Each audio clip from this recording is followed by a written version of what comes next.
Hi, this week I am here with fellow photographer Rob Spring, and we are going to be talking about scheduling your day for the benefit of photography. So Rob, what would you say is the most important thing when a bride and groom are scheduling their day when it comes to your photography? What would you say is the most important thing? I think they have to know their priorities. Okay. So What do you mean by that? I want them to come in and I want them to tell me what's most important to them. Okay. So if going to the cocktail hour is important to them, Yes. I want to know. A lot of couples changes pay things. for their own wedding. So they want to enjoy the party. They want to enjoy the party. In some situations, yes. So if that's a priority, I need to know that affects the schedule greatly. Yeah. If they want outdoor photos, Yes.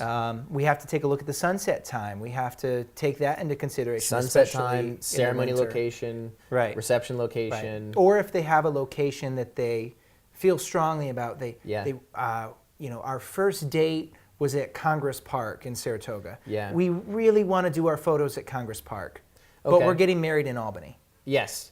And we want to go to our cocktail hour and we don't want to do a first look. So, but if those are the priorities, we need to know that. Okay. We need to know that as we move forward with the scheduling. So they should know what they're adamant about and what they're flexible about. Right. Okay, that makes sense. Yeah. That makes sense. What would you say the second most important thing is? This drives me crazy. Yeah. When a bride and groom will come to you Yes. and they'll say, here's our wedding day timeline. It's set in stone. Right, it's set in stone. And we want you to shoot it. Right. And we've built in Right. no time for photography, Right. but we want to have the photos that you have. We want to Right. have all of this Photography stuff is a here. priority. Yes. But we're not going to give you time to do it. Communicate with your photographer. Yes. And bring them into the process and say to them, our ceremony has to be at 1 o'clock. Maybe the church is dictating the time of your ceremony. But the venue says we can be there for 5 hours. We can start at 4, we can start at 5, we can start at 6. What do you recommend? Yeah. Just bring me in and say, like, how long does this take, Rob? Yeah. Because You know. Right, yeah. You're the expert. I know. Yeah. I did a wedding last night. I did Yeah. a wedding, I'm going to do another one next weekend. I'm going to do another one next Sunday. Yeah. So I do know how long it's going to take. And I'm the one taking the photo, so I Yeah. know how long it Yeah. takes me to take So a photo. the ideal would probably be they've got the venue. Right. And they book you and they say, hey, Right.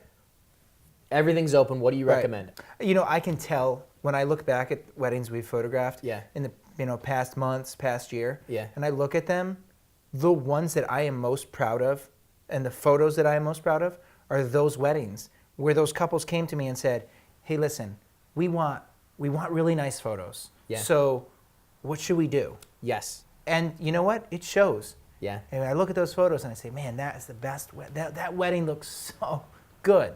So we start with know your priorities. Right. Bring your photographer into the scheduling process. Early. And then is there a third? Yeah, I think the big pitfall is that people don't allow a buffer. Yes. In the wedding day. Allow a buffer. Yeah, you schedule Open it too tight. schedule. People will know their priorities. They'll communicate with the photographer, but then they'll say, well, it only takes 15 minutes to drive from A to B. Yeah. And if we rush, we can do this, we can do this, that. and If then we this, hurry and then here, this, and then this. and it's your wedding day. Yeah. You don't want to be racing around and rushed and stressful. So add time Add time. to everything. If something if it usually takes you a half hour to get there, plan 45 minutes. Yeah. If this person says it's only going to take an hour to do X, plan an hour and a half. Yeah. There's no downside, because ultimately what happens is that, as you said earlier, one of two things is going to happen. Either it's going to take that full extra time, or it's going to take a minimal amount of time, and then you're going to have free time. So if it which is takes great. the full amount of time we've allotted, we're still on time. Yeah. Great. If it only takes that little bit of amount of time that we were hoping it would only take, then great. Go grab a glass of champagne and go visit your cousin who just flew in from California. Perfect. Enjoy your day. Yeah. So absolutely. It'll make better photos too if you enjoy your day. We'll be happier. Big time. Awesome. Okay, so we have know your priorities, involve your photographer. Point 2, involve your photographer. And then point number 3, have an open timeline. Yeah. Have buffer in there so that it's not nearly as not stressful. Yeah, that's great. Awesome. Well, thank I you very hope much, they Rob. all do that. I hope so. Do that. do that. Thanks, Dave. Yeah. I appreciate it. Absolutely. Thank you, man. That's it for this week. Check back again next week for some more great tips. Rob, what works best for Rob? Well, exactly. because it's not. Well, yeah, absolutely. Because it is about me. Clients, if you're watching this, you know it's all about me. So, no. But the truth is, I've shot with you before, and that is not true. No. It's all about you. No, I'm kidding.